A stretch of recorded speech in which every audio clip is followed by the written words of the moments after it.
Welcome into the Draftaholics, where every day is draft day.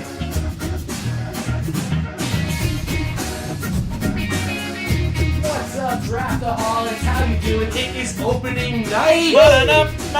We are finally back. The NFL season is upon us. It's alright, it's alright. Let the songs go. It is Eagles versus Falcons. It is NFL, real football. It is a phenomenal start to the season. And before the full episode of Draftaholics for week 1 drops on Thursday night, we wanted to give you a little Thursday mini here. So we want to tell you a little bit about what we think is going to happen in this opening night showdown between the Eagles and the Falcons. My name is Matt Saboka at Draftaholic. To my right, you know him as the Jokester. What's his name? I think it's George Slotin, and I think it's at George Slotin. Hi. At George Slotin. We'll confirm that later, though, right? Yeah. That should be confirmed.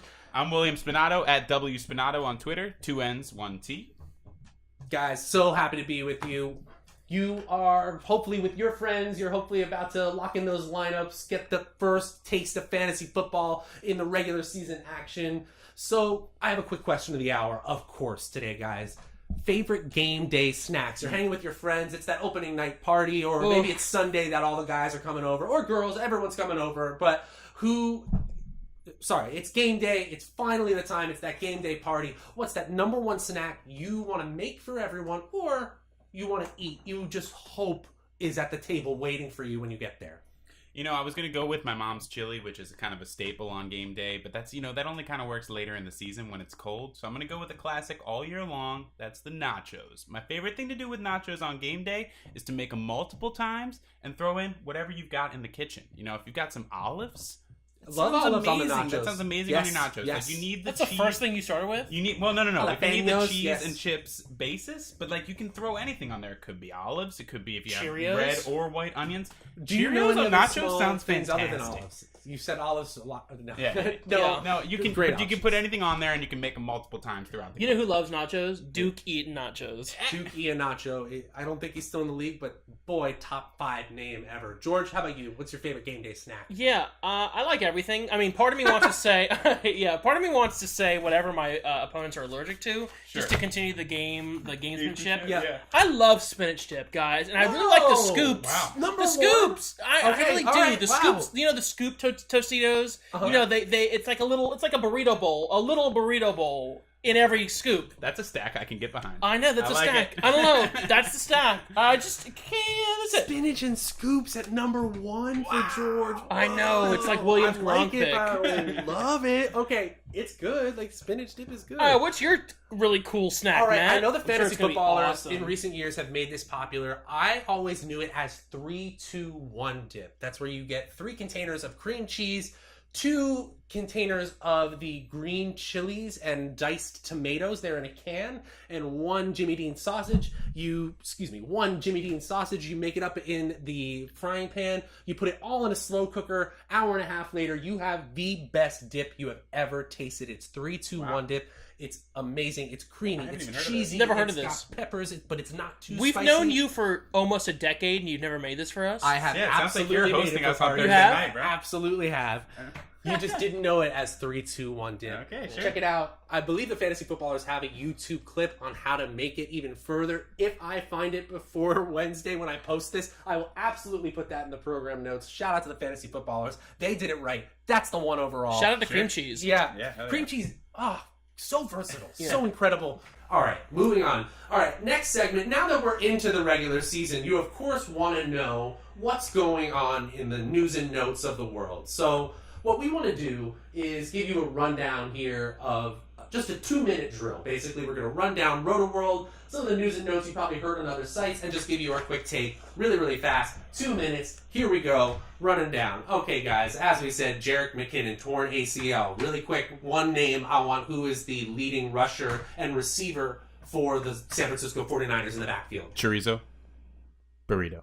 Confirmed. Yeah. All I right, was so expecting we're you to on pick it Albert up Morris there. Here. I think Kyle Juszczyk leads in receiving. Oh, my but Lord. Burrito is my pick there as well. Yeah, I can just speak to that as a Ravens fan. He comes out of nowhere. All right, LaShawn McCoy not going to be placed on the commissioner's exempt list, making him eligible to play on Sunday. Any surprise there? None. No, not at all. Royce Freeman, reportedly, they are listing him atop the depth chart It's now. about time. Yep. Yeah, it was going to happen. It's interesting to see it happen so early, but yeah, I'll take it. Okay, yeah. No one's surprised here. Elijah McGuire moved to IR. That's kind of disappointing. Yeah, we talked about the hype for him, but it looks like they're moving forward with Bilal Powell and Isaiah Crowell.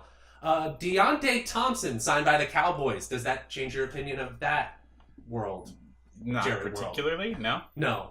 All right, moving on here. Mac Hollins held out of practice for the Eagles. Was he going to be a big factor for you on Thursday? I don't think so. As a Falcons fan, I'm happy to see less good Eagles players playing. Sure, but nothing game-breaking. Nah. Okay. Andrew Luck returned to practice after that minor foot injury. I don't think anyone's surprised there. I think he's at full go on Sunday. If you're hearing us... Bell, Oh, yeah. Well, he is nowhere to be found. As of Monday, maybe you know something we don't, but right now, are you concerned? Are you starting James Conner? It's Labor Day. Come on, he's just taking a day off. yeah. He'll be back Data. tomorrow. I'd say he'll Possibly be back Tuesday. tomorrow. Maybe you know. Marlon Mack, still not practicing come Monday. The hamstring, it does not look good. Jordan Wilkins time, baby. Yep. Do Christine it. Michael's going to get some run, too. Don't forget. Josh Gordon is practicing in full.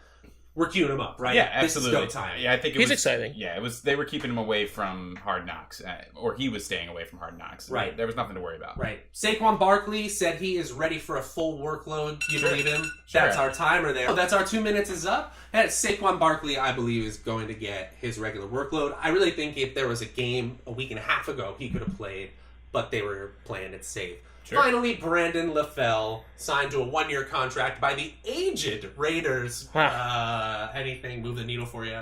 He fell to Oakland. Yeah. You know what? I do think that there could be some kind of an issue here because Cooper seemed like the only big receiving option. Now there is a veteran coming in, someone who has had success in an offense in the past. It doesn't necessarily make Cooper a bust, but it is something you have to pay attention to. Yeah. No. I disagree. Okay. Fine. All right. All right. Let's move into a segment we like to call matchups to watch. So these are the matchups, either team versus a team or player versus a player, like a quarterback wide receiver matchup we can't wait to see, or a player versus a team, like a brand new quarterback against a vicious secondary. So we want to look up the matchups to watch in this opening night game.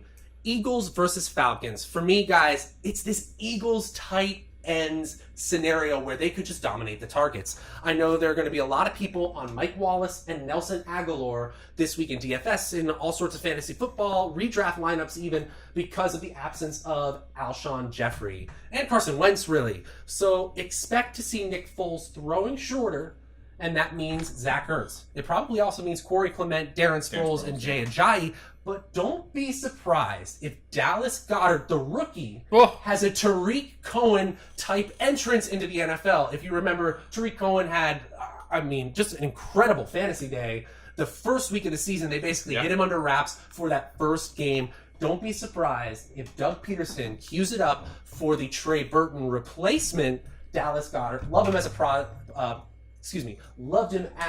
prospect, and I love him in this opening night game. I do not think the linebacking core of the Atlanta Falcons are ready for the two tight end, two-prong attack, and I would take them over those wide receiver replacements for Jeffrey. How about you guys? Sure.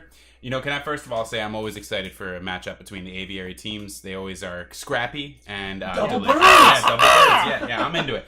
But what I'm interested in matchup, it's more on the same team than against the opposing team. I'm really interested to see how the Philly running backs work out, and specifically Corey Clement.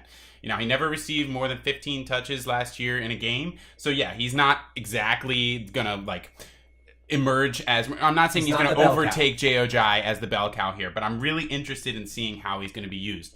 Blunt's not there. Maybe he's the goal line back, but maybe he's also a change of pace back to Ajayi.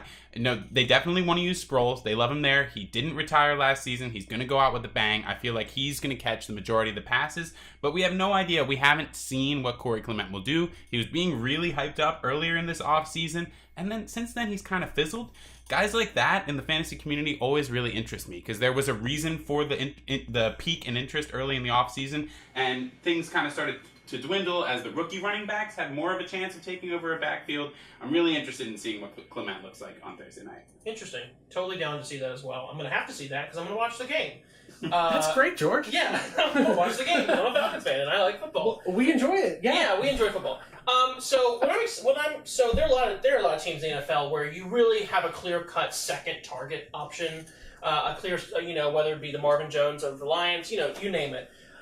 There's no real number 2 option on the Falcons, and I'm really curious to see who that's going to be. Is it going to be Taylor Gabriel, Mohamed Sanu, Alabama's Calvin Well, it won't be Ridley? Taylor Gabriel. He's on the Bears. Right, you're right. Well, unless Taylor Gabriel somehow gets traded in the next 3 hours. It could happen. He could be back on the Falcons by the time you see this. It's also not Levine Toilolo because he's gone. But Austin Hooper has a shot. There are quite a few options there. I'm most excited to see Calvin Ridley. I saw him a lot going against my Georgia Bulldogs back in the day. Second in terms of receptions and touchdowns in Alabama history. Third in terms of receiving yards. Player profile has him profiled like Jared Aberdeen's, which is a great comparison. But when you look up Jared Aberdeen's comparison, it makes him Brian Hartline's comparison. And when you look up Brian Hartline, Stevie Johnson. So really, Calvin Ridley is the next Stevie Johnson. I'm very excited to see that on the Falcons. Did he just 5 degrees of Stevie Johnson? And Kevin his Bacon way? is if you look up Stevie Johnson's Now we were looking at Stevie Johnson since 2015, and he rocked. He smashed. He was great. Really what they're saying is that this is a possession receiver in physical build, and I tend to think that the prospect metrics may be lying with Ridley a little bit. I think he has that receiver. I think that just dropping things, I think Ridley might have that receiver know-how, that understanding of the game, the way that you just know when to sit in a zone. I've heard another analyst called it like the je ne sais quoi of playing wide receiver. French. That's French, right? But like it's just the parts that we can't measure. He might be excellent. We might be wrong completely, and Sanu might get the second target. Maybe, but also the Eagles have great DBs and safeties. Yeah. Ronald Darby, Jalen Mills. I mean, they're bringing back almost everybody from their Super Bowl winning team, and I'm nervous. Yeah, the offense is banged up, the defense not so much. All right, folks, we hope you are as excited as we are for the first weekend of the NFL season. We hope that all of your 101 snack picks, your spinach dips, your nachos are there for you, waiting from your loving league mates who know exactly what you want. And guys, have a great season. We'll be back on Thursday with a full episode of the Draftaholics. We'll be getting into the DFS. We'll be getting into the salary world. We'll be getting into the why you should do draft instead of DraftKings or FanDuel or vice versa. We'll be getting into all of that, including our best ball top exposures from the 10 draft challenge, from all of our draft challenges throughout the year. This is such an exciting time. We're amped. You're amped. Have a great weekend. My name is Matt at Draftaholic. At George Sloten. George Sloten. I'm William Spinato at W Spinato on Twitter. 2 N's, 1 T. Oh, guys, so happy to have you. Happy to have the season starting. We're the Draftaholics. You're only as good as your last pick. Peace. Bye. Thanks for watching the Draftaholics, where you're only as good as your last pick.